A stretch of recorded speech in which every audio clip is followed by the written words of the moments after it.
नमस्कार दोस्तों जैसा कि आप देख रहे होंगे समय चल रहा थोड़ा उथल पुथल वाला। लेकिन मेरा आपसे यही गुजारिश है कि आप इन सब चीज़ों से बचते हुए आप अपने कर्म पे ध्यान दीजिए और फल की चिंता ना कीजिए। और रही बात बीएड बीटीसी मुद्दे पे, तो इसमें मैं बस एक शब्द कहूँगा कि देखिए बिहार सरकार है, बहुत चालू सरकार है। वो जब आपको बीएड अपीयरिंग, सीटेट अपीयरिंग और सबको अलाउ कर सकता है, तो क्या वो चाहेगी कि बीएड वाले बाहर हो जाएं? वहाँ पे चुनाव हो रहा है। तो आप इसी बात से इसका अंदाज़ा लगा सकते हैं। और मैं इतना कहूँगा, आप अपनी तैयारी बनाए रखिए। जब तक कोई ऑफिशियल नोटिस बिहार सरकार बीपीएससी की तरफ से नहीं आ जाता है, तब तक आपको परेशान होने की बिल्कुल ज़रूरत नहीं है। बस आप अपनी तैयारी बनाए रखिए।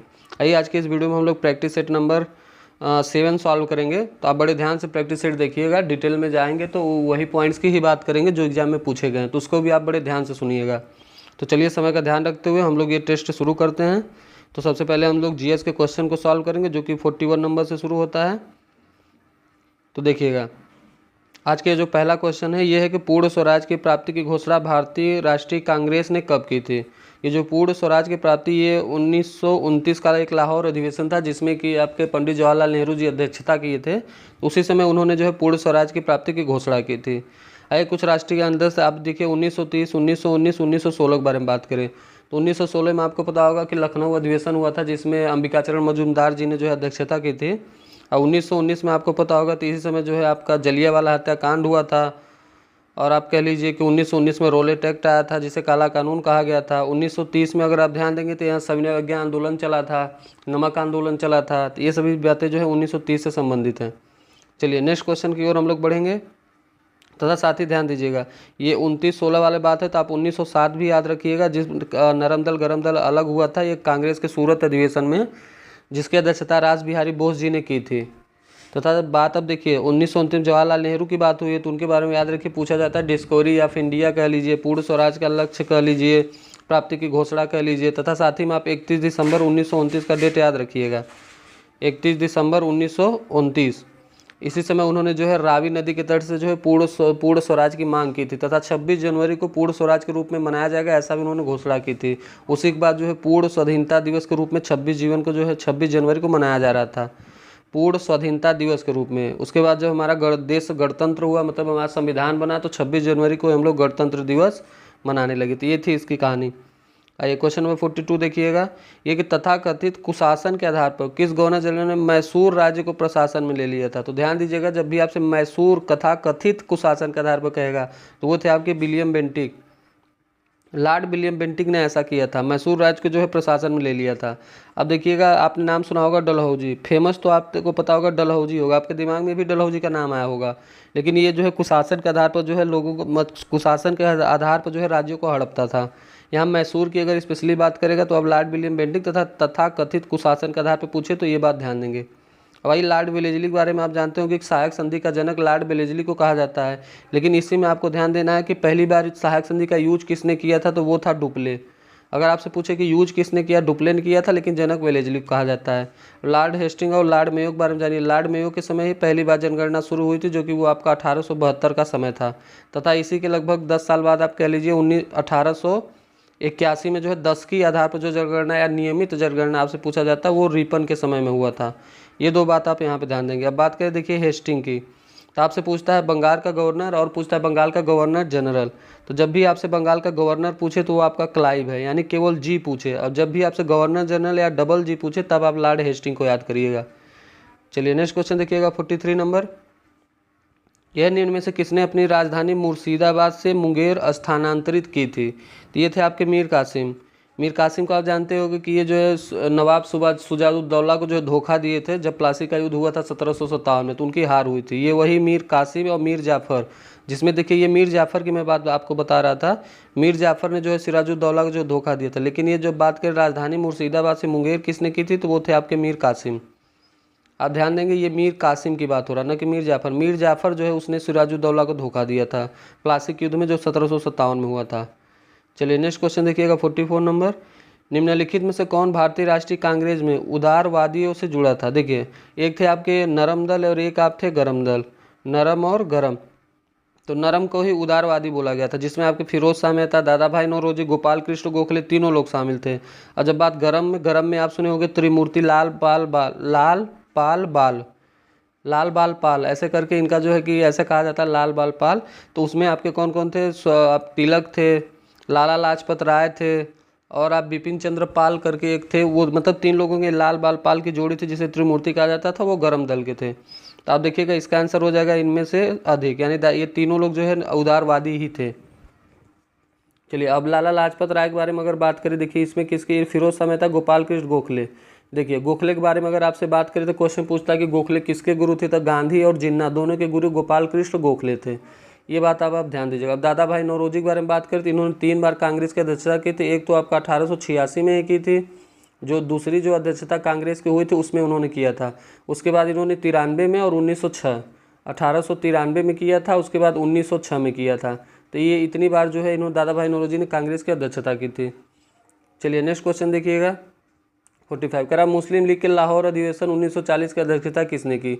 अब आप जो है मौलाना अबुल कलाम आज़ाद मत लगाइए, क्योंकि ये देखिए मुस्लिम लीग का लाहौर अधिवेशन कह रहा है, न कि कांग्रेस का। जब आपसे मुस्लिम लीग का लाहौर अधिवेशन ये पूछेगा कि 1940 में किसने किया था, तो उस समय जो किए थे आपके मोहम्मद अली जिन्ना थे। मोहम्मद अली जिन्ना जी ने जो है लाहौर अधिवेशन मुस्लिम लीग की अध्यक्षता की तथा इसी समय इन्होंने पाकिस्तान की मांग भी की थी। तो ये बात आप ध्यान दीजिएगा। अगला है कि माजुली द्वीप जो दुनिया का सबसे बड़ा नदी डेल्टा है, कहाँ स्थित है? माजुली असम, ये आपका असम में स्थित है। दुनिया का सबसे बड़ा जो है नदी डेल्टा है। तथा यह ध्यान दीजिएगा इसे 2016 में ही क्या दिया था गिनीज वर्ल्ड बुक रिकॉर्ड में, सबसे बड़ा नदी द्वीप। ध्यान दीजिएगा सबसे बड़ा नदी द्वीप का रिकॉर्ड मिला था। नदी द्वीप, डेल्टा नहीं, नदी द्वीप का सबसे बड़ा जो है इसे 2016 में दिया गया था। आइए 47 नंबर देखिए, कह रहा है कि भारतीय वन्यजीव अधिनियम 1972 के अंतर्गत क्या शामिल है? कि वन्यजीवों के आवास का कानूनी संरक्षण ये भी है, संकटग्रस्त शिकार ये भी है, तथा वन्यजीवों के अंगों का व्यापार पर रोक, ये तीनों शामिल है। यानी इसका आंसर हो जाएगा एक से अधिक। इसका सही आंसर ये होगा, और ध्यान दीजिएगा ऐसा, क्योंकि अब बात कर देखिए वन्यजीव के बारे में बात आया कि भारतीय वन्यजीव अधिनियम ये आपका 1972 में हुआ था। इसी के साथ आप ध्यान देंगे एक पर्यावरण संरक्षण पूछता है, ये आपका 1986 में, पर्यावरण संरक्षण 1986 में हुआ था। तथा आपसे वन संरक्षण पूछता है। वन संरक्षण और वन नीति दोनों में बहुत अंतर है, तो ध्यान दीजिएगा जब आपसे वन संरक्षण अधिनियम पूछेगा वो आपका 1980 में था, तथा जब आपसे वन नीति पूछेगा, राष्ट्रीय वन नीति, तो वो आपका 1988 में। तो इन दोनों को ध्यान दीजिएगा, 80-88, ये वन संरक्षण अधिनियम या कह लीजिए और ये नीति कह लीजिए। पर्यावरण 1986 आपको पता है। एक आपसे और अगर पूछेगा तो पूछता है आपका वायु प्रदूषण रोकथाम। तो जब भी आपसे वायु प्रदूषण वाला पूछेगा तो आप 1981 ध्यान दीजिएगा, 81 में वायु प्रदूषण हुआ था। चलिए आगे बढ़ते हैं। आप फिर से एक बार ध्यान से सुन लीजिएगा, सीधी सी बात है। देखिए भारतीय वन्यजीव अधिनियम 1972, जब आपसे बात करें वन संरक्षण तो आप 1980 लगाइएगा, जब आपसे वन नीति पूछे तो 1988 लगाइएगा। उसके बाद पर्यावरण 1986 लगाइएगा। इतनी बात आप ध्यान देंगे। चलिए आगे बढ़ते हैं। 48 नंबर देखिएगा। 48 निम्नलिखित में से कौन सा धात्विक खनिज जो है आग्नेय तथा कायांतरित चट्टान में पाए जाते हैं? तो देखिए जस्ता, तांबा, सीसा, ये तीनों जो है आपका आग्नेय या कायांतरित चट्टान पाए जाते हैं, कोयला नहीं पाया जाता। इसका जो सही आंसर होगा वो होगा 1, 3 और 4, ये इसका सही आंसर है, आप ध्यान देंगे। चलिए 49 नंबर देखिए, यह कि नीचे दिए गए कथन को ध्यानपूर्वक आपको पढ़ना है। कह रहा भारतीय प्लेट गोंडवाना प्लेट से अलग होने के बाद दक्षिण की ओर प्रवाहित हुई। दूसरा कह रहा कि भारतीय प्लेट और यूरेशिया प्लेट की टक्कर के परिणाम स्वरूप जो हिमालय पर्वत का विकास हुआ। दूसरा वाला तो बिल्कुल सही पॉइंट है, दूसरा बिल्कुल सही है, बल्कि पहला आपका ध्यान दीजिएगा गलत है। यानी इसका आंसर होगा केवल 2, भारतीय प्लेट यूरेशिया प्लेट के टक्कर के बाद ही हिमालय पर्वत का विकास हुआ। आइए नेक्स्ट देखिएगा, कह रहा है कि कश्मीर की घाटी कांगड़ा एवं कुल्लू घाटी में स्थित है। क्या स्थित है? शिवालिक, ट्रांस हिमालय, मध्य हिमालय या लघु हिमालय? तो ये आपका मध्य हिमालय, जो लघु हिमालय जो है यही आपका कश्मीर की घाटी कांगड़ा कुल्लू घाटी में स्थित है।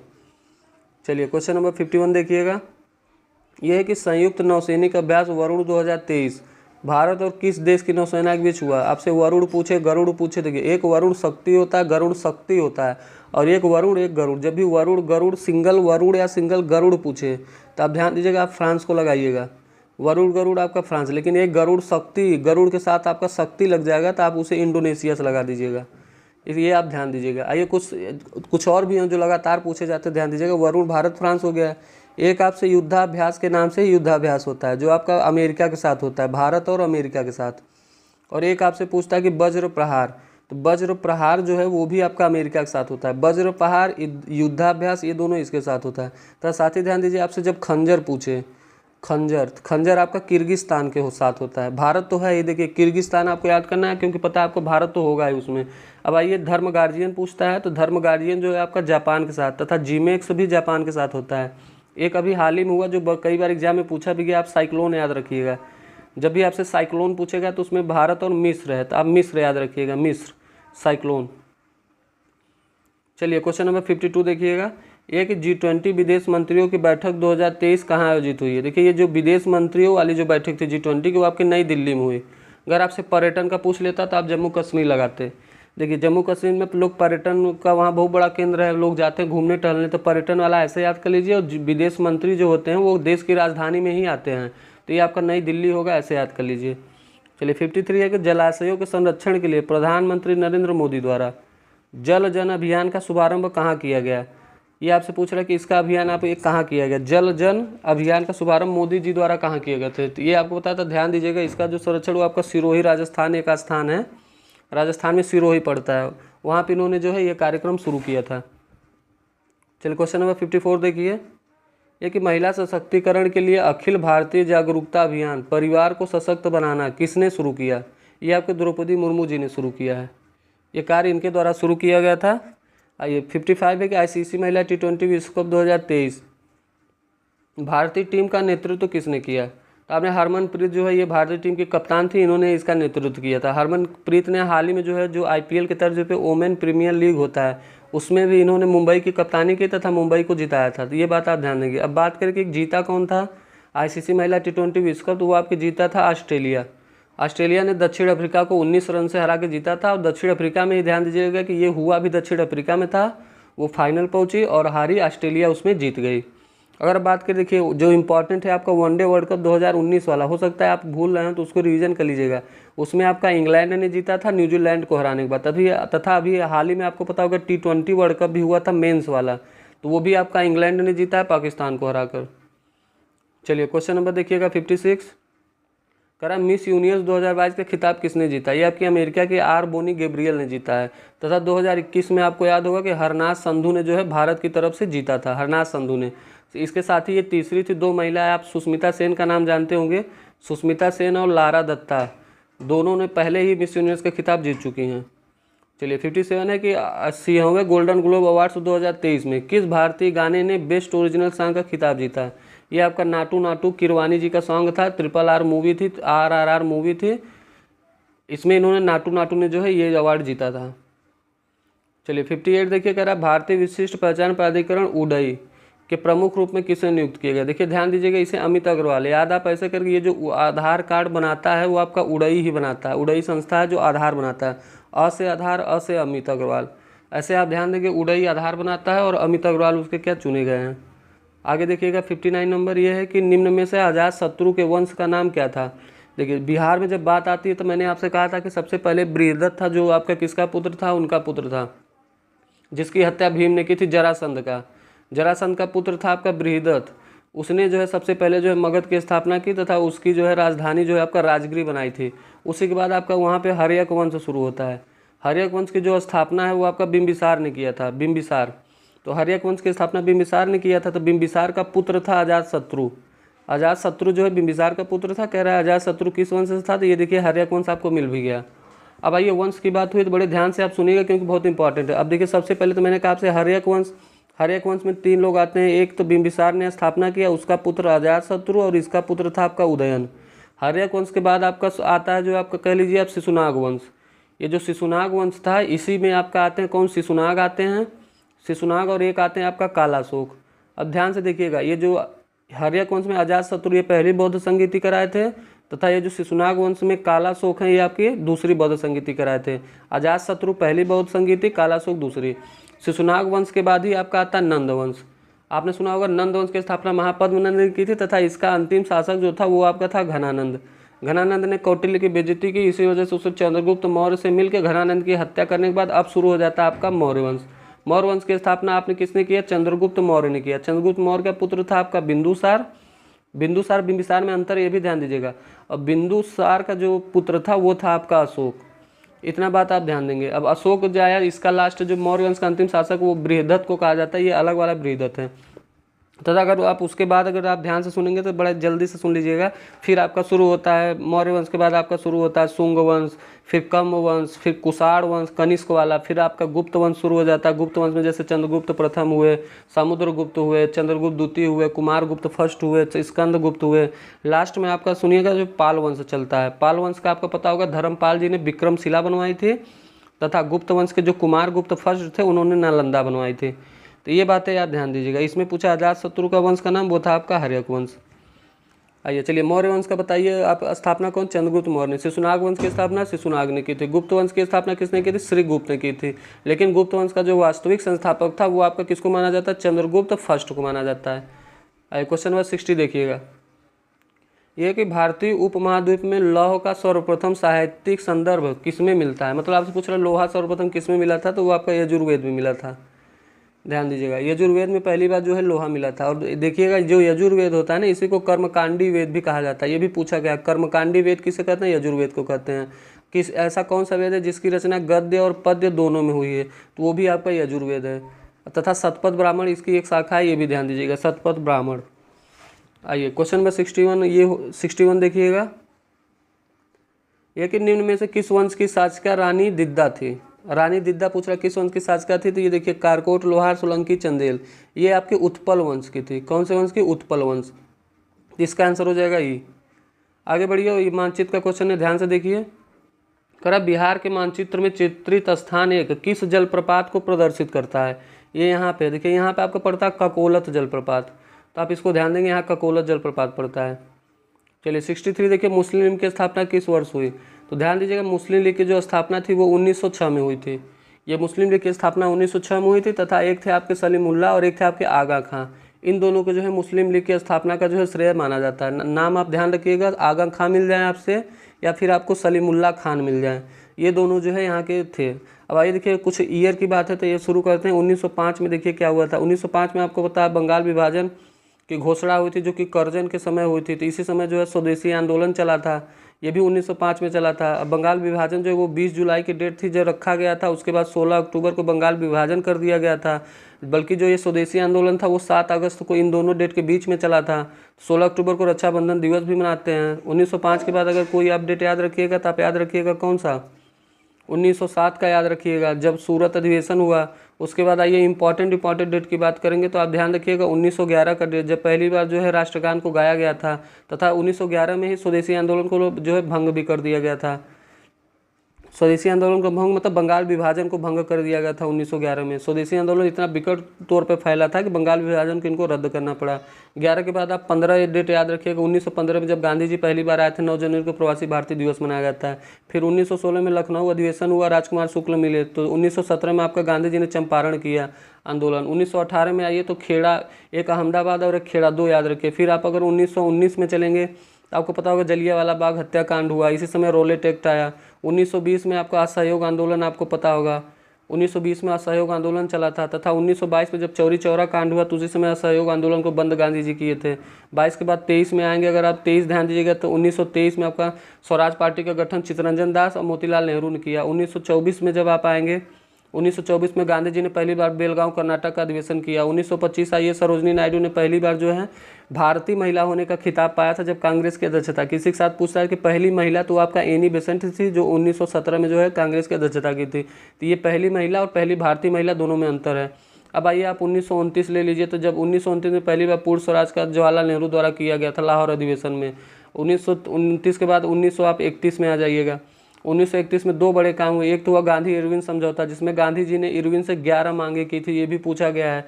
तथा 1931 में गोलमेज सम्मेलन हुआ जिसमें गांधी जी ने भाग लिया। और 1931 में 23 मार्च 1931 को भगत सिंह, राजगुरु, सुखदेव को फांसी भी हुई थी। अब आगे चलेंगे तो आपको पता होगा 1935 भारतीय शासन अधिनियम 1935 से संविधान के बहुत सारे अंग लिए गए हैं, तो ये भी आपका इंपॉर्टेंट है। आगे 1938 आप ध्यान दीजिएगा, जब हरिपुरा अधिवेशन में क्या हुआ था, सुभाष चंद्र बोस जी अध्यक्षता किए थे। 1939 में भी यही अध्यक्षता किए थे, गांधी जी नहीं चाहते थे, इस वजह से राजेंद्र प्रसाद जी अध्यक्षता बने।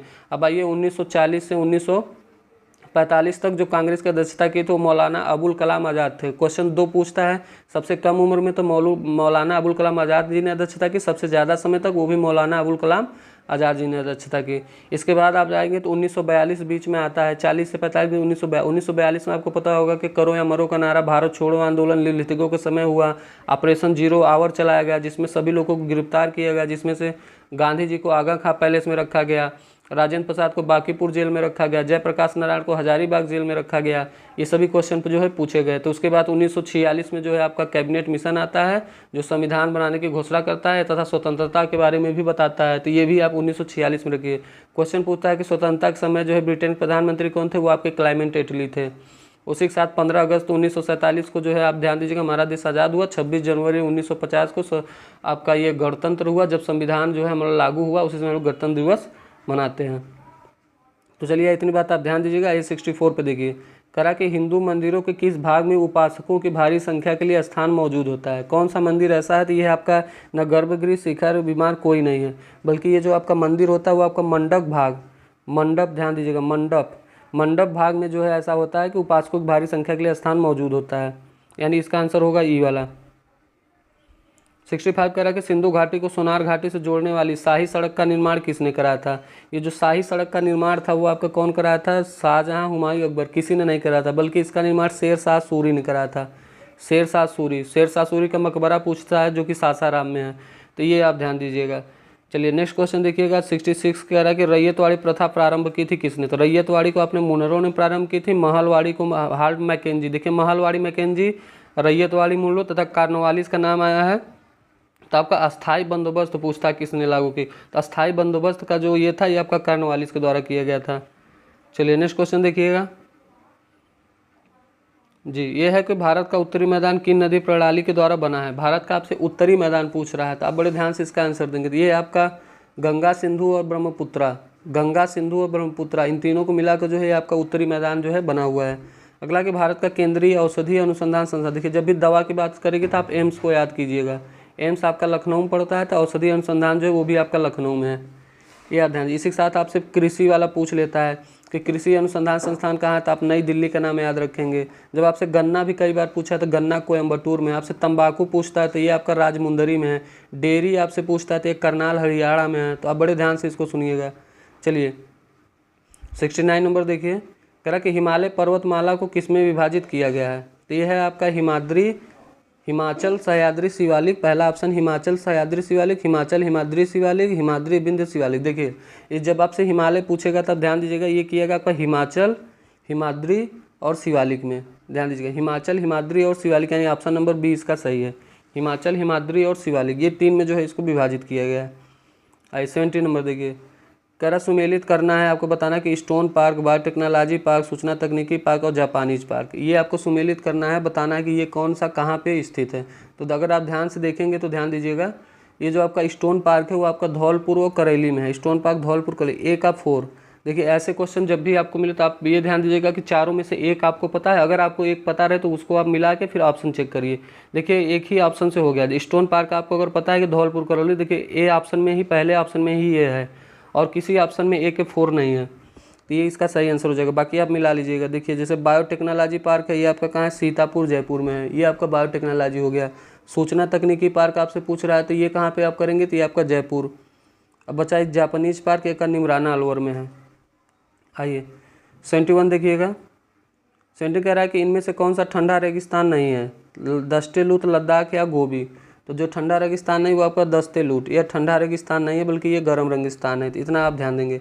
72 नंबर के राज्यपाल को पद की गोपनीयता की शपथ कौन दिलवाता है। देखिए राष्ट्रपति को पद की गोपनीयता जैसे कि सुप्रीम कोर्ट के मुख्य न्यायाधीश दिलवाते हैं, इसी प्रकार राज्यपाल का हाई कोर्ट के मुख्य न्यायाधीश, यानी राज्य के उच्च न्यायालय के मुख्य न्यायाधीश। ये आप ध्यान दें। शपथ नहीं पूछ रहा है, गोपनीयता पूछ रहा है, ये भी आप ध्यान देंगे। जैसे शपथ तो राष्ट्रपति दिलाता, जैसे कि गोपनीयता ये कौन दिलाता है, उच्च न्यायालय के मुख्य न्यायाधीश दिलाते हैं। आई 73 नंबर देखिए, यह निम्न में से कौन सा मतदाता आयोग घटाने से संबंधित संविधान संशोधन है। तो ये आपका 61वां संविधान संशोधन था, तो 21 से 18 को घटाकर किया गया। संविधान संशोधन में आप पहला याद रखिएगा जब भूमि सुधार संबंधित हुआ था, ये पहला था। 7वां आपका राज्य पुनर्गठन आयोग से संबंधित था। इसके बाद आप आ जाइएगा तो आप 21वां संविधान संशोधन याद रखिएगा जब सिंधी भाषा जोड़ी गई थी। फिर आगे आप बढ़िएगा तो 31वां के बाद आप 36वां याद रखिए जब सिक्किम को राज्य का दर्जा दिया। देखिए ये सारे पूछे गए हैं, इसी वजह से मैं ये काट काट के वही बात कर रहा हूँ जो पूछे गए हैं। तो 36 के बाद आप 42 में आ जाइएगा, पंथ निरपेक्ष अखंडता समाजवादी जोड़ा गया तथा मूल कर्तव्य जो है 42 के द्वारा ही जोड़ा गया 51 के अनुच्छेद में। 42 के बाद आप 44 याद रखिए, 44 में संपत्ति के अधिकार को जो हटाया गया, ये 44 में हुआ था। 44 के बाद आप अगर आगे बढ़ेंगे तो आप देखिएगा 52वां संविधान संशोधन। 52वां संविधान संशोधन आपको पता क्या हुआ, क्या हुआ, तो ये दल बदल कानून संबंधी था जो 1985 में हुआ था। इसके बाद जब आगे बढ़िए तो आप आ जाइए डायरेक्ट यहाँ 61 वाले में। 61 में आपने देखा ही कि किसकी मतदाता की आयु घटाई गई। 61 के बाद 69 में आइएगा तो दिल्ली को विशेष राज्य का दर्जा मिला, राजधानी घोषित की गई। इसके बाद आप 71वां में आ जाइए। 71 में आपका 3 भाषा जोड़ी गई, नेपाली, मणिपुर, कोंकणी, ये 3 भाषा जोड़ी गई 71वां में। 73 74 को आप एक साथ याद रखिएगा, 73 और 74 को। 73 74 को इसलिए याद रखिएगा, 73वां पंचायती राज संबंधित है, 74वां नगर पालिका संबंधित है, दोनों पूछा जाता है। उसके बाद आगे आएगा तब जल्दी से देखिएगा 86वां पूछा जाता है, जिसमें 21 में शिक्षा को मौलिक अधिकार बनाया गया, ये रखा गया। फिर आप आ जाएंगे कि 86 के बाद जो पूछा जाएगा आप 100वां डायरेक्ट याद रखिए, 3 बीघा कॉरिडोर। 101 में जीएसटी याद रखिए। 102 में आप मैंने क्या कहा, ओबीसी याद रखिए, ओबीसी का आरक्षण है, तो बी की कोडिंग 2 होती है तो 102 याद रखिए। ईडब्ल्यूएस वाली कोडिंग आप ध्यान दीजिए, ई को उल्टा करेंगे 3 बन जाएगा, यानी 103 में आपका ईडब्ल्यूएस है। तो इतने संविधान संशोधन आप ध्यान देंगे। I-74 नंबर ये कह रहा है कि भारतीय संविधान के दी गई अनुसूचियों में से कौन सी अनुसूची राज्यों के नामों की अनुसूची तथा राज्य क्षेत्रों का ब्यौरा देती है। ये आपका पहली ही अनुसूची है जो ऐसा कहती है। अनुसूचियों में पहला आप ऐसे देखिए, अगर राज्य और संघ राज्य ये सभी बात पहले में। दूसरे में देखिए 2 जून की रोटी के लिए हमको वेतन चाहिए, तो दूसरी अनुसूची में आप वेतन है। तथा तीसरी अनुसूची में 3 अक्षर का शपथ देख लीजिए, 2 में 1 जोड़ेंगे तो 3 हो जाएगा, तो ये तीसरी में शपथ है। चौथी में आप सीट याद रखिए, सीट में देखेंगे तो आप 4 अक्षर होता है या CAT, तो चौथी में आप राज्यसभा में सीटों का याद ध्यान रखिए। 5वीं में आप SC ST, देखिए 5 के जैसे यस बनता है, 5वीं में SC ST याद रखिए। 6 में आप असम, त्रिपुरा, मेघालय, मिजोरम का आरक्षण याद रखिए। 7 में आप ध्यान रखिए स से 7 से शक्तियों का बंटवारा। जब आप 8 में जाएंगे तो इसमें लैंग्वेज जब आप लिखेंगे तो लैंग्वेज में आप अक्षर देखेंगे तो कुल 8 अक्षर आते हैं, तो यहाँ से 8वीं अनुसूची याद कर लीजिए। 9वीं अनुसूची याद रखिए, ये पहला संविधान संशोधन द्वारा भूमि सुधार से संबंधित था। 10वीं अनुसूची आपसे बताया कि ये दल बदल कानून से संबंधित है। अब 11 12 को एक साथ याद रखिएगा। 11 में आपको पंचायती राज से संबंधित है, 12 आपका नगर पालिका संबंधित है। यही पहले 8 अनुसूचियाँ थी और वर्तमान में यही 12 अनुसूचियाँ हैं, तो आप इसको बड़े ध्यान से देख के अच्छे से याद कीजिएगा। आइए, याद तो आपको होगा ही, आप रिवीजन कर लीजिएगा। चलिए देखिएगा 75 के भारत के नियंत्रक महालेखा परीक्षक लेखा जोखा संबंधी रिपोर्ट किसको प्रस्तुत करते हैं। ये राष्ट्रपति को अपनी लेखा जोखा संबंधी रिपोर्ट प्रस्तुत करते हैं। 76 नंबर देखिए कह रहा है कि निम्नलिखित में से कौन से मामले उच्च न्यायालय और उच्चतम न्यायालय की अधिकारिता में आते हैं। आपको बताना है ऐसा मामला जो कि उच्चतम न्यायालय और न्यायालय की अधिकारिता में आते हैं। केंद्र राज्यों के बीच विवाद, राज्यों के परस्पर विवाद, मूल अधिकारों का प्रवर्तन, उपयुक्त में से एक से अधिक, उपयुक्त में से कोई नहीं। तो ध्यान दीजिएगा, ये जो विवाद आता है ये आपका मूल अधिकारों का जो प्रवर्तन है, ये उच्च न्यायालय, उच्चतम न्यायालय। ये आपको पता होगा ना मौलिक अधिकारों का हनन के बारे में। आर्टिकल 32 आपको पता होगा, सुप्रीम कोर्ट आर्टिकल 32 के द्वारा जो है इसका जो है रोकती है, तथा 226 के द्वारा हाई कोर्ट रोकती है। 5 प्रकार का आपका रिट भी जारी होता है। आपके पिछले क्वेश्चन में ही आपसे डिस्कस हो चुका है, पिछले प्रैक्टिस सेट में। I-77 देखिए कह रहा कि गरीबी हटाओ का नारा किस पंचवर्षीय योजना में दिया गया था। गरीबी हटाओ का जो नारा था वो आपका 5वीं पंचवर्षीय योजना में दिया गया था। पंचवर्षीय योजनाओं से आप याद रखिएगा, पूछता है पहली पंचवर्षीय योजना किस पे आधारित थी, वो आपका हेरो डोमल मॉडल पर आधारित थी। दूसरी पंचवर्षीय योजना थी आपका महालनोबिस पे आधारित थी, जिसमें 3 राजभीरू दुबे वाली 3 जो है इस्पात संयंत्र खोले गए थे। अब देखिए आपसे एक रोलिंग प्लान भी पूछता है, लेखपाल के पेपर में रोलिंग प्लान पूछा गया था, कौन से पंचवर्षीय योजना के बाद लगी थी, तो ये भी आपका 5वीं पंचवर्षीय योजना के बाद ही रोलिंग प्लान लगी थी 3 साल के लिए। तो इतनी बातें आप इसमें भी आप ध्यान दीजिएगा। आइए नेक्स्ट देखिएगा 78 कह रहा है कि सुलभ मुद्रा का क्या अर्थ है। देखिए नाम ही से पता चला सुलभ मुद्रा, ऐसी मुद्रा जो है कि ब्याज अगर कम दर पे आप देंगे। सुलभ इंसान सुलभ मुद्रा किसको बोलेगा, जब ब्याज आपको कम दर पे मिलेगा तो वही सुलभ मुद्रा होगा। 79 भारत की राष्ट्रीय अर्थव्यवस्था का सबसे बड़ा स्रोत क्या है। तो जो संविधान, ये भारतीय अर्थव्यवस्था का जो सबसे बड़ा स्रोत है वो आपका सेवा क्षेत्र। अब बात करें 3 क्षेत्र है, एक प्राथमिक क्षेत्र होता है, एक द्वितीय क्षेत्र होता है, एक तृतीय क्षेत्र। जो सेवा क्षेत्र होता है ये आपका तृतीय क्षेत्र में, कृषि को आपको प्राथमिक क्षेत्र में रखा गया। तो जो सबसे बड़ा अर्थव्यवस्था है वो आपका सेवा क्षेत्र यानी इसी से मिलता है, तृतीय क्षेत्र से। आइए 80 नंबर देखिए कह रहा शीतकालीन फसल ऋतु को भारत में किस नाम से जाना जाता है। देखिए ठंडियों में आपको पता होगा, आप अगर किसानी किए होंगे, कभी भी आप गांव में रहे होंगे, तो आप जो है ठंडियों में आप पानी भरने जाते होंगे गेहूं में। गेहूं में जब आप पानी भरने गए होंगे तो आपकी शरीर पूरी कांप जाती होगी, ठंडी लगती होगी। तो गेहूं यानी ठंडी में बोया जाता है, तो शीतकालीन फसल में आपका रबी आ जाएगा, क्योंकि रबी के अंदर ही गेहूँ हुआ, मटर हुआ, जौ हुआ, ये सब रबी की फसलें हैं। तथा रबी की फसल, खरीफ की फसल, ये ध्यान दीजिए, खरीफ की फसल में आपका मुख्यतः चावल वगैरह आता है, रबी में गेहूँ आता है। रबी को जो है अक्टूबर नवंबर में बोया जाता है, खरीफ को जो है जून जुलाई में बोया जाता है। तो इतनी बातें आप ध्यान दीजिएगा, ऐसे इसको याद रखिएगा। चलिए 81 देखिए, करा निम्नलिखित में से वह नदी कौन सी है जिसका उद्गम भारतीय राज्य क्षेत्र में है। तो झेलम, गोदावरी, रावरी, ये तीनों नदियाँ आपको पता होना चाहिए कि ये तीनों जो है भारतीय राज्य में है। तो इसका आंसर जो होगा वो आपका हो जाएगा डी। अब बात करें ये होता कहाँ, तो झेलम जो है आपका, झेलम ये आपका बेरीनाग से निकलती है। बेरीनाग कहाँ है, ये जम्मू कश्मीर में पड़ता है, जो कि शेषनाग झील से निकलती है। बेरीनाग शेषनाग झील से। बात करें रावी कहाँ से निकलती है, तो ध्यान दीजिएगा ये जो रावी नदी वो हिमाचल प्रदेश के कुल्लू पहाड़ी के रोहतांग दर्रे से निकलती है। हिमाचल प्रदेश के कुल्लू पहाड़ी के रोहतांग दर्रे से रावी निकलती है। अब गोदावरी, तो गोदावरी आपका नासिक के त्र्यंबकम से निकलती है। चलिए एक कन्फ्यूजन वाला क्वेश्चन की बात कर लेते हैं। गोदावरी और कावेरी में जो आप लोग जो है डिस्टर्ब रहते हैं, ये क्वेश्चन पूछा जाता है। तो इसको आप बड़े ध्यान से देखिए। जब आपसे पूछे दक्षिण की गंगा, क्या पूछ ले, दक्षिण की गंगा, तो ध्यान दीजिएगा तो आपको कावेरी आंसर लगाना। जब आपसे पूछे दक्षिण भारत की गंगा या फिर वृद्ध गंगा, दक्षिण भारत या फिर वृद्ध गंगा, उस समय आपको गोदावरी को याद करना है। तो इतनी बात आप ध्यान दीजिए। दक्षिण की गंगा खाली कावेरी, दक्षिण भारत की जिसमें भारत लग जाए वो गोदावरी लगा दीजिएगा, तथा वृद्ध गंगा वो भी आपका गोदावरी। आइए नेक्स्ट क्वेश्चन देखिएगा 82, करा कि चेरनोबिल दुर्घटना संबंधित है। ये जो चेरनोबिल दुर्घटना है किससे संबंधित है, ये आपका 26 अप्रैल 1986 को हुआ था। कब हुआ था, 26 अप्रैल 1986 को हुआ था। ये जो दुर्घटना है ये आपका नाभिकीय दुर्घटना है।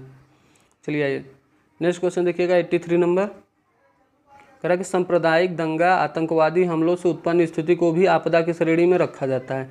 संयुक्त राज्य अमेरिका के वर्ल्ड ट्रेड सेंटर पर आतंकी हमला कब हुआ था, ये आपका 11 सितंबर 2001 में हुआ था। तो 2001 का डेट याद रखिए, तथा 2001 में ध्यान दीजिएगा भारतीय संसद पे भी हमला हुआ था।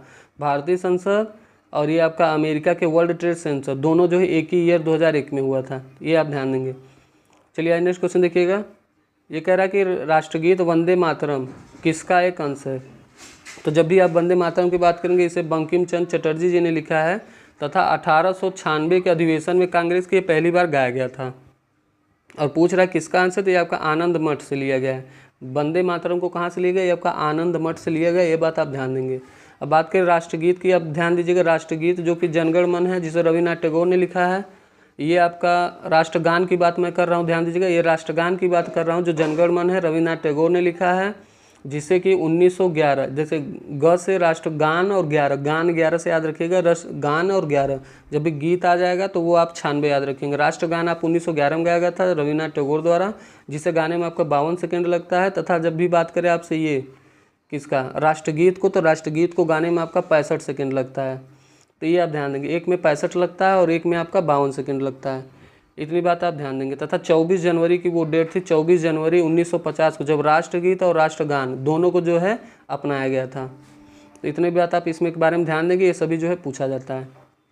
आइए 85 नंबर देखिएगा, 85 कह रहा है कि बोरीवली राष्ट्रीय उद्यान कहाँ स्थित है। ये जो बोरीवली राष्ट्रीय उद्यान है ये आपका महाराष्ट्र में एक बोरी वाला जगह भी है। कई बार आपने मूवीज में देखा होगा, बोरीवली में जाओ, बोरीवली में जाओ। ये बोरीवली राष्ट्रीय उद्यान भी है, ये आपका महाराष्ट्र में ही है। ये मध्य प्रदेश, और ध्यान दीजिएगा मध्य प्रदेश में कई पूछा, जैसे कान्हा, पन्ना, बांधवगढ़, ये सभी मध्य प्रदेश के हैं। तथा आप याद रखिएगा केवलादेव, रणथंभौर, सरिस्का, घाना, ये सभी राजस्थान के हैं। अब आपसे गिर पूछता है, गिर हुआ, मरीन हुआ, ब्लैक बग हुआ, ये सभी आपके गुजरात के हैं। तो ये बात आप ध्यान देंगे। आइए 86 नंबर देखिए, कह रहा है कि बिहार के नक्सल प्रभावित कितने जिलों को 2021 के मध्य में जो है नक्सलवाद मुक्त जिला घोषित किया गया। ये देखिए मुक्त जिला पूछ रहा है, कितने मुक्त, ये 6 कुल जिले थे जिसको मुक्त जिला जो है नक्सलवाद से घोषित किया गया था। नेक्स्ट है, बिहार के किस महिला साहित्यकार को 2020 का साहित्य अकादमी पुरस्कार दिया गया था। ये आप थी, नाम क्या, टोकरी में दिंगत के लिए जो है इन्हें ये मिला था 2020 में। ये बिहार के थे, इन्हें साहित्य अकादमी पुरस्कार मिला। आइए 88 नंबर देखिए, कह रहा है बिहार के प्राचीन इतिहास में जीवक कौन थे। जीवक आपके एक चिकित्सक जो बिहारिया वंश की जिन्होंने स्थापना की थी, मैंने अभी आपसे बताया भी था, बिंबिसार, इनके समय जीवक थे। तथा जीवक के बारे में कहा जाता है कि ये महात्मा बुद्ध की भी इलाज किए थे, महात्मा बुद्ध का इलाज करने वाले यही जीवक थे। चलिए 89 नंबर देखिए, ये कि संगीत नृत्य नाटक की राष्ट्रीय अकादमी, संगीत नाटक अकादमी भारत गणराज्य द्वारा स्थापित पहली राष्ट्रीय कला अकादमी थी। यह अकादमी कहाँ स्थित है, तो आपको बताना है ये अकादमी स्थित कहाँ है। तो ये है आपका नई दिल्ली में। तथा ये क्वेश्चन पूछता है कि ये जो संगीत है कब शुरू हुआ था, तो ये 1952 से शुरू हुआ था। संगीत नाटक जो है ये कब शुरू हुआ था, तो ये 1952 से शुरू हुआ था। ये 19 आप नई दिल्ली में याद रखिएगा, इसका जो है क्या है आपका स्थित है। चलिए 90 नंबर देखिए, करा निम्नलिखित में से कौन सा भारतीय शास्त्रीय नृत्य शैली से संबंधित है? कुचिपुड़ी, उड़ीसी, आपको पता होगा जब भी आपसे भाषा पूछता है, भाषा कुल 6 है जो शास्त्रीय भाषा है, शास्त्रीय नृत्य कुल 8 है जिसमें कुचिपुड़ी, ओडिसी, भरतनाट्यम यानी तीनों शामिल हैं। आइए 91 देखिएगा, एक निम्न में से किस प्रक्रिया में ऊष्मीय ऊर्जा जो है निर्मित होती है? तो ऊष्मीय ऊर्जा निर्मित होती है आपसे पूछ रहा है, तो ये देखिए श्वसन प्रक्रिया होता है जिसमें ऊष्मीय ऊर्जा निर्मित होती है, किसी ऑप्शन नहीं है तो ये, तथा ध्यान दीजिएगा वो श्वसन प्रक्रिया होती है। आइए 92 नंबर देखिएगा, निम्नलिखित रोगों में से कौन सा एक आनुवंशिक विकार है? एनीमिया, थैलेसीमिया अथवा कैंसर। ये जो थैलेसीमिया रोग होता है ये आपका आनुवंशिक रोग है, कैंसर आनुवंशिक नहीं होता, एनीमिया भी आनुवंशिक नहीं होता। कैंसर का अध्ययन ओंकोलॉजी होता है, ये भी पूछा जाता है तो आप ध्यान देंगे। 93 नंबर देखिए, करा गति का प्रथम नियम किसकी परिभाषा देता है? देखिए जब भी गति का प्रथम नियम की बात करेंगे वो बल की परिभाषा देता है, और गति का जो द्वितीय नियम है वो बल का सूत्र देता है, तो इसको आप बड़े ध्यान देखिए। पहला नियम बल की जो है क्या देता है? थ्योरी यानी परिभाषा देता है, दूसरा नियम बल का सूत्र देता है, तथा ये जो गति का नियम था उसे न्यूटन ने दिया था। पहले जो गति का नियम था उसी को जड़त्व का नियम ये भी कहा जाता है, जड़त्व का नियम भी ये पहले नियम को ही कहा जाता है, तो ये भी आप ध्यान दीजिएगा। दूसरे नियम मैंने कहा आपसे सूत्र प्राप्त होता है, तथा ये अगर बात करें कि ये क्वेश्चन पूछ लेता है कि जो गति का नियम था न्यूटन ने किस में दिया था? उनकी एक पुस्तक थी जिसे प्रिंसिपिया कहा जाता है, प्रिंसिपिया पुस्तक है जिसमें उन्होंने ये जो है तीनों नियम दिए थे। चलिए नेक्स्ट क्वेश्चन देखिएगा, 94 नंबर देखिए, करा ध्वनि जो है किस तरंग का एक रूप है जो सुनने की अनुभूति पैदा करती है? तो ध्वनि के बारे में बात करें तो ध्वनि एक यांत्रिक ऊर्जा होती है जो सुनने की अनुभूति पैदा करती है। अनुदैर्घ्य तरंग भी कहा जाता है ध्वनि को, ये भी ध्यान देंगे। 95 है कि पादप ऊतक के मुख्यतः 2 प्रकार होते हैं, कौन कौन से थे? विभक्त ज्योतक ऊतक और अस्थायी ऊतक, विभक्त ज्योतक ऊतक और अस्थायी ऊतक। तथा ध्यान दीजिएगा ये ऊतकों का अध्ययन आपसे पूछ लेगा, तो ऊतकों का अध्ययन को आपको हिस्टोलॉजी कहते हैं, हिस्टोलॉजी। साइटोलॉजी कोशिका के अध्ययन को कहते हैं तथा ऊतकों के अध्ययन को हिस्टोलॉजी। साइटोलॉजी कोशिका, हिस्टोलॉजी ऊतक का अध्ययन को। आइए देखिए ये 2 टाइप में भी बांटा जाता है, एक सरल ऊतक और एक जटिल ऊतक। तो जटिल ऊतक में जाइलम और फ्लोएम आपने सुना होगा, ये जटिल ऊतक के अंदर आते हैं, तो ये भी आपसे पूछा गया है। आइए 96 नंबर देखिएगा, थोड़ा डल है तो आप बड़े ध्यान से सुनिएगा तो क्लियर हो जाएगा। ये कि निम्नलिखित में से कौन सा भाग वनस्पतिक जनन में हिस्सा लेता है?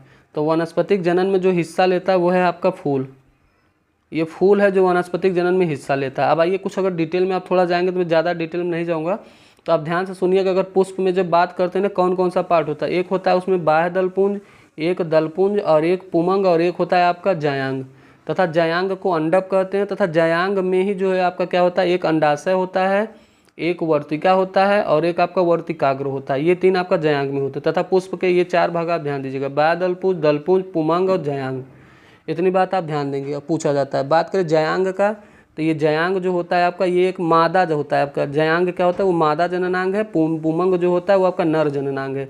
जयांग मादा जननांग होता है, पुमंग आपका जन, मतलब पुमंग आपका मेल होता है, पर्सन होता है, और जो ये है आपका फीमेल होता है। चलिए 97 को ध्यान से देखिएगा, थोड़ा बजाने की कोशिश करेगा। करा चित्र में प्रदर्शित किए गए अनुसार एक प्राकृतिक उपकरण X वस्तु AB के लिए प्रतिबिंब CD निर्मित करता है। उपकरण X एक है, क्या है? आपसे पूछ रहा है कि उपकरण एक X क्या है? ये अवतल लेंस होगा। पूछिए क्यों अवतल लेंस होगा? क्योंकि ध्यान दीजिएगा अवतल दर्पण में जब वस्तु को जो है ध्रुव और फोकस के बीच रखा जाता है, ये वस्तु है, वस्तु को ध्रुव और फोकस के बीच में रखा जा रहा है। यहाँ मान लीजिए अगर आप फोकस बना दें तो ये वस्तु को ध्रुव फोकस के बीच में रखा जाता है, तो उसकी जो प्रतिबिंब होती है वो आपका कहाँ बनता है? तो ध्यान दीजिएगा वो आभासी बनता है, सीधा बनता है, दर्पण के पीछे बनता है, जो यही है। तो आप अवतल दर्पण यहाँ से ऐसे याद रखिए। तथा अवतल दर्पण के आपसे उपयोग पूछता है तो आप सोलर कुकर या ध्यान रखिए, सर्च लाइट में किया जाता है। सेविंग मिरर जो होता है वो भी अवतल दर्पण होता है। डॉक्टर जो है अपने दर्पण में अवतल दर्पण यूज करते हैं, तो इतनी बातें आप ध्यान देंगे। चलिए नेक्स्ट क्वेश्चन देखिएगा 98 नंबर, करा कि हमारे शरीर में ऊर्जा प्रदान करने के लिए निम्नलिखित में से कौन सा O2 से जुड़ता है? तो ऊर्जा प्रदान करने के लिए जो हमारा शरीर ग्लूकोज किसी ऑप्शन में नहीं है, तो इसका आंसर हो जाएगा E। जो ऊर्जा प्रदान करने के लिए O2 से ग्लूकोज से जुड़ता है। आइए 99 है कि अस्थि बंधन और टेंडन किसका बना होता है? देखिए अस्थि बंधन और टेंडन आपसे पूछ रहा था। अस्थि बंधन और टेंडन जो होता है वो आपका संयोजी ऊतक का बना होता है, और किसी ऑप्शन में संयोजी ऊतक नहीं, तो इसका आंसर होगा E। अस्थि बंधन और टेंडन आपका संयोजी ऊतक से बना होता है। आप बीबी लाल करके याद रखिएगा। देखिए क्वेश्चन पूछा जाता है कि बोन से बोन को कौन जोड़ता है? तो वो आपका लिगामेंट जोड़ता है, माने हड्डी से हड्डी को कौन जोड़ता है? लिगामेंट जोड़ता है। ये आप ध्यान दीजिएगा, ये भी पूछा जाता है।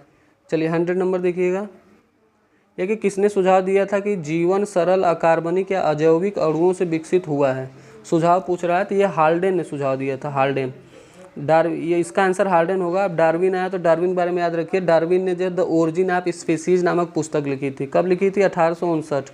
ईयर भी पूछा जाता तो डार्विन की पुस्तक है द ओरिजिन ऑफ स्पीसीज। और मेंडल जो है उसे आनुवंशिकता को जनक कहा जाता है, जिसने मटर के पौधे पे प्रयोग किया था। आपसे पूछता है विकासवादी सिद्धांत किसने दिया था, तो वो आपका डार्विन ने ही दिया था।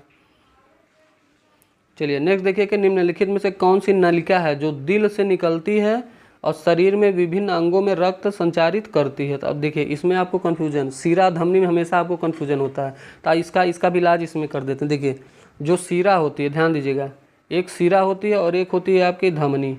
तो आप बताइए धक धक कौन करता है? धक धक आपका हृदय करता है कि नहीं करता है? हृदय आपका धक धक करता है, ध से धक धक और ध से धमनी। ध्यान दीजिएगा, ध से धक धक और ध से धमनी।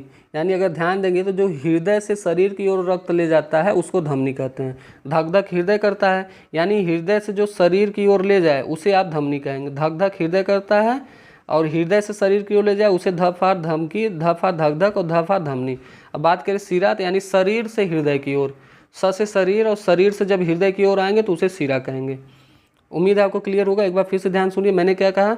धमनी जो होता है वो क्या करता है कि हृदय से ब्लड ले जाके शरीर में ले जाता है। तो धमनी और धक धक हृदय करता है तो हृदय शरीर, और सीरा जो होता है वो शरीर से कहाँ ले जाता है? हृदय में ले जाता है। तो इतनी बात ध्यान देखिए। देखिए इसमें एक अपवाद भी है, तो अपवाद को भी आप साथ ही में ध्यान दीजिएगा। देखिए एक होता है पल्मोनरी धमनी, पल्मोनरी धमनी होता है जिसमें अशुद्ध रक्त बहता है। क्या बहता है? अशुद्ध रक्त। धमनी में शुद्ध रक्त बहता है जो ऑक्सीजन युक्त होता है। धमनी में क्या बहता है? ये शुद्ध रक्त बहता है। कौन सा रक्त? शुद्ध रक्त। ये बहता है धमनी में। और धमनी कहाँ से ले जाती है? हृदय से शरीर में ले जाती है। तो जब हृदय से वो शरीर, हृदय का काम है रक्त को पंप करना, तो हृदय जब रक्त पंप करके शरीर में ले जाएगी तो वो शुद्धि रक्त तो ले जाएगी, अशुद्ध तो ले नहीं जाएगी। तो आप ध्यान दीजिएगा, जो धमनी होता है वो शुद्ध रक्त ले जाती है, सीरा जो है वो अशुद्ध रक्त ले जाती है, और जो पल्मोनरी धमनी है ये अशुद्ध रक्त ले जाती है। यही इसका अपवाद है। चलिए नेक्स्ट क्वेश्चन देखिए। इसका क्वेश्चन का आंसर जरा देख लीजिएगा क्या कह रहा है। कह रहा है कौन सी नलिका जो दिल से निकलती है और शरीर में विभिन्न अंगों में रक्त संचारित करती है। तो आप बताइए, अब इसका आंसर आप खुद ही दे दीजिएगा, है आपका धमनी, दिल से निकल के शरीर में ले जाती है। चलिए 102 देखिए। कह रहा आशी जो है अपना कपड़ा साफ करने के लिए गलती से डिटर्जेंट के स्थान पर एक अज्ञात विलयन का उपयोग करती है, उसके कपड़ों का रंग फीका पड़ जाता है, यह विलयन क्या हो सकता है? तब ध्यान दीजिएगा, ये ब्लीचिंग पाउडर होगा। ब्लीचिंग पाउडर जिसे CaOCl2 भी कहते हैं। इसी के साथ बेकिंग सोडा का फॉर्मूला याद रखिएगा, जिसे NaHCO3 कहते हैं, इसे बेकिंग सोडा कहते हैं। चलिए आगे बढ़ते हैं। नेक्स्ट क्वेश्चन देखिएगा 103। इसको आप सॉल्व कर लीजिएगा, थोड़ा सा ये कैलकुलेशन वाला, इसका आंसर आएगा 2/3। बाकी आप क्वेश्चन अच्छे से पढ़ के इसको सॉल्व कर लीजिएगा। इसका PDF भी मैं आपको टेलीग्राम पे दे दूंगा सोल्यूशन के साथ, वो भी आप देख लीजिएगा। आइए 104 पे चलिए हम लोग चलते हैं। ध्यान दीजिएगा 104 है कि निम्नलिखित में से कौन सी विधि वन और वन्यजीव के संरक्षण में सबसे कम हानिकारक है। सबसे कम हानिकारक पूछ रहा है आपसे। ये देखिए गैर काष्ठ वन उत्पाद का जो संग्रह होता है ये सबसे कम जो है आपका क्या है? हानिकारक है। नेक्स्ट क्वेश्चन देखिए 105। करा सबसे बड़ा शावक कौन सा जानवर पैदा करता है? सबसे बड़ा शावक, ध्यान दीजिएगा, जो नीली व्हेल होती है, नीली व्हेल ये सबसे बड़ा शावक पैदा करती है। देखिए जब आपसे स्थल पर पूछे सबसे बड़ा जीव कौन सा है तो वो आपका हाथी है। समुद्र वगैरह में पूछे सबसे बड़ा स्तनधारी तो वो आपका व्हेल होता है। इतनी बात आप ध्यान देंगे, व्हेल। अब बताओ हाथी सबसे बड़ा स्थलीय है तथा सफ़ेद हाथी पूछा जाता है कहाँ पाया जाता है तो वो आपका थाईलैंड में पाया जाता है। तो ये भी बात आप ध्यान देंगे। आइए 106 देखिएगा। करा रक्त के स्कंदन में मदद करने वाला विटामिन, ये विटामिन के होता है। देखिए के किसी ऑप्शन में नहीं है। विटामिन के रक्त में, देखिए जब आप रक्त लिखिए, क्या लिखिए? रक्त में देखिए क आ रहा है ना, तो ये के, विटामिन के रक्त से संबंधित है। आइए विटामिन ए भी आपको पता होगा, AB आपका CDE के, यानी आप देखिए BC जो होता है, BC ये आपका जल में घुलनशील होता है। ऐसा पूछा जाता है कौन सा विटामिन है जो शरीर में नहीं टिकता, तो विटामिन BC ही है जो शरीर में नहीं टिकता। इसीलिए कहते हैं हमेशा जो है इसको लेते रहना चाहिए, क्योंकि जब आप बाथरूम जाते हैं तो बाथरूम में सारा ये विटामिन जो है निकल जाता है, क्योंकि जल में घुलनशील है और बाथरूम के रास्ते सारा निकल गया। अब बचा एडेक, ये सभी जो है वसा में घुलनशील है। इसमें देखिए पूछ क्या रहा है कि रक्त स्कंदन में, तो आपका विटामिन के होता है, आंसर ही। अब आइए ए का जो वैज्ञानिक नाम वो रेटिनाल होता है, रतौंदी होता है। बी का आप ध्यान देंगे, इसे थायमिन कहते हैं। बी का आप पूछता है कुल कितने टाइप होते हैं, तो कुल 8 टाइप के बी विटामिन होते हैं, जिसमें आप B1 2 3 याद रखिएगा, फिर 5 6 7 याद रखिएगा। ये हो गया। तथा उसके बाद आपका एक होता है B9 और एक होता है आपका B12। ये 8 प्रकार के होते हैं। शुरू कहाँ से करेंगे, 1 2 3 से शुरू करिएगा। देखिए 1 2 3 5 6 7 और 9 और 12, यही 8 प्रकार के विटामिन बी के सभी जो है पार्ट होते हैं। चलिए हम बात कर रहे थे कुछ का, विटामिन ए को रेटिनॉल कहा जाता है, विटामिन बी को थायमिन कहा जाता है, विटामिन सी को एस्कॉर्बिक एसिड, विटामिन डी को कैल्सीफेरॉल और विटामिन ई को आप ध्यान दीजिएगा, और विटामिन ए का क्या बचा, के। विटामिन के को जो है फिलोक्विनॉन कहा जाता है, फिलोक्विनॉन विटामिन के कहा जाता है, टोकोफेरॉल विटामिन ई को कहा जाता है, जिससे बांझपन और ब्यूटी विटामिन भी विटामिन ई को ही कहते हैं। चलिए आइए आगे बढ़िए। 107 देखिए करा, दूध को दही में स्कंदित करने वाला एंजाइम ये आपका रेनिन होता है। दूध को दही में स्कंदित करने वाला जो विटामिन वो आपका रेनिन होता है। ये आपसे लैक्टोबैसिलस भी पूछता है कि दूध को दही में कौन परिवर्तित करता है, तो वो आपका लैक्टोबैसिलस जीवाणु है। क्या है, जीवाणु, एंजाइम नहीं, आपसे जीवाणु। जब आपसे जीवाणु पूछे तो आप लैक्टोबैसिलस लगाइए, जब से एंजाइम पूछे तो आप रेनिन लगाइए। आइए 100 देखिए करा, मानव शरीर में विटामिन ए कहाँ संचित होता है, ये आपका विटामिन ए यकृत में संचित होता है। यकृत, ये जिसे लीवर का यकृत को ही कहते हैं। विटामिन ए रासायनिक नाम मैंने आपसे बता ही दिया, रेटिनॉल कहते हैं। रतौंधी इसकी कमी से रोग होता है, तथा इसका वजन पूछ लेता है। यकृत का वजन तो लगभग 1.5 से 2 किलो, 1.5 से 2 किलो हमारा जो है लीवर होता है, इतना वजन का लीवर होता है। पित्तरस का निर्माण आपसे पूछे कहाँ होता है, तो पित्तरस का निर्माण आपका यकृत में होता है। पित्तरस इकट्ठा जो होता है वो आपका पित्ताशय में होता है। ये हिपैरिन नाम का प्रोटीन भी यकृत में ही पाया जाता है। एक क्वेश्चन बहुत ही बार पूछा जाता है कि जब किसी को जहर दे के मारा जाता है तो कैसे पता चलता है, तो वो यकृत में जहर संग्रहित रहता है, उसी से पता चलता है। आइए 109 नंबर देखिएगा, कह रहा मानव शरीर में प्रचुर मात्रा में कौन सा तत्व है, तो मानव शरीर में जो सबसे प्रचुर मात्रा में वो आपका ऑक्सीजन है।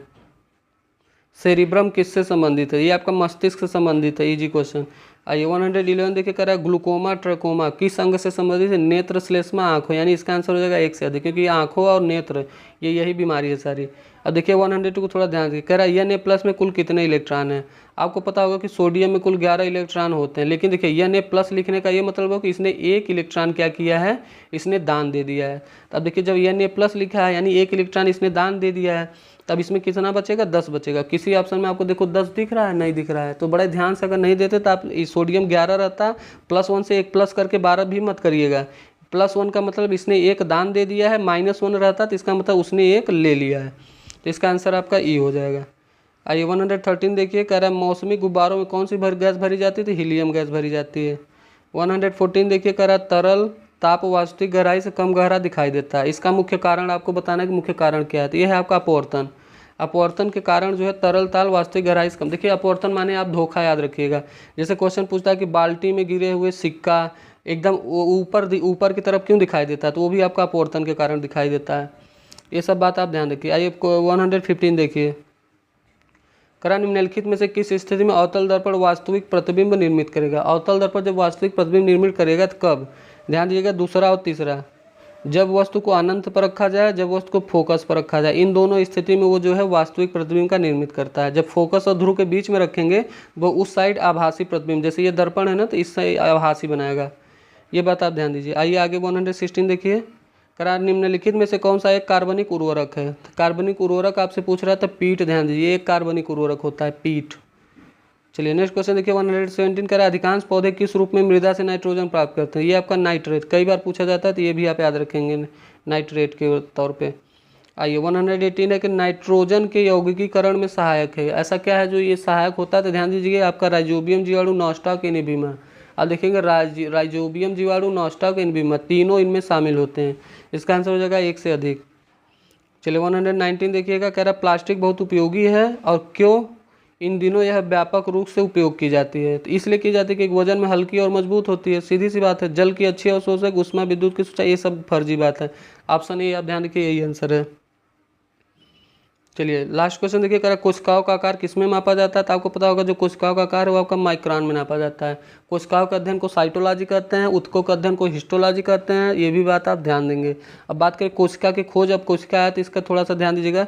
कोशिका की खोज आपने रॉबर्ट हुक ने की थी, किसने की थी, रॉबर्ट हुक ने, ये आपका 1665 में किया था, 1665 में। लेकिन जब आपसे जीवित कोशिका की खोज पूछेगा, देखिए जीवित यानी लाइव कोशिका, जीवित को लाइव कहते हैं, लाइव माने जिंदा, तो लाइव से लीवेनहॉक, लाइव और लीवेनहॉक को मिला दीजिएगा, यानी जीवित को इसका खोज किसने किया था, लीवेनहॉक ने, मृत को इसका खोज किसने किया था, रॉबर्ट हुक ने। इसी के साथ ये प्रैक्टिस सेट समाप्त होता है। और बाकी आप देखिएगा मैथ के क्वेश्चन के सॉल्यूशन, मैथ रीजनिंग का मैंने इसमें डाल दिया, PDF आपको टेलीग्राम पे भेज दूंगा, तो आप क्या करिएगा, मैथ और रीजनिंग के सारे क्वेश्चन को बड़े ध्यान से जो है आप खुद से सॉल्व करिएगा PDF टेलीग्राम से लेने के बाद। टेलीग्राम का चैनल भी लिंक में उसमें मिल जाएगा डिस्क्रिप्शन में आपको, माया इंस्टीट्यूट का है। तो इतनी बात आप ध्यान देंगे और अपनी तैयारी बनाए रखिए और कोर्ट कचहरी के चक्कर में आप मत पड़िए, नहीं तो आप ना इधर खोंगे ना उधर खोंगे। बिहार सरकार है, मुझे पता है बिहार सरकार के बारे में, ये अगर जब सबको अलाउ की है तो ये एग्ज़ाम कराएगी, समय पर कराएगी। तो बिल्कुल आप इसका टेंशन मत लीजिए कि एग्ज़ाम नहीं होगा, ये नहीं होगा, टल जाएगा, बीएड वाले बाहर हो गए, क्या हो गए। वो बीएड को भी शामिल करेगी क्योंकि चुनाव है और वो कुछ राज्य का अपना विशेषाधिकार होता है। अब बताइए किसी भी राज्य में ऐसा है कि 50% महिलाओं के लिए सीट आरक्षित हो, नहीं होता ना, लेकिन बिहार में है ना, तो क्यों है, क्योंकि वो अपने विशेषाधिकार के तौर पे ही है। तभी बहुत सारी चीज़ें हैं, एक बीएड बाहर होने सुप्रीम कोर्ट कह दिया, तो ऐसे मान के आप लोग मत घबराइएगा, आप लोग तो अपनी तैयारी बनाए रखिए।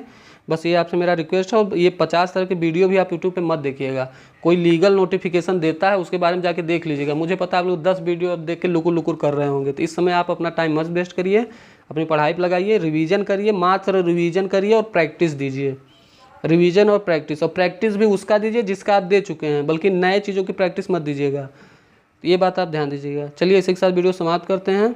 धन्यवाद, जय हिंद।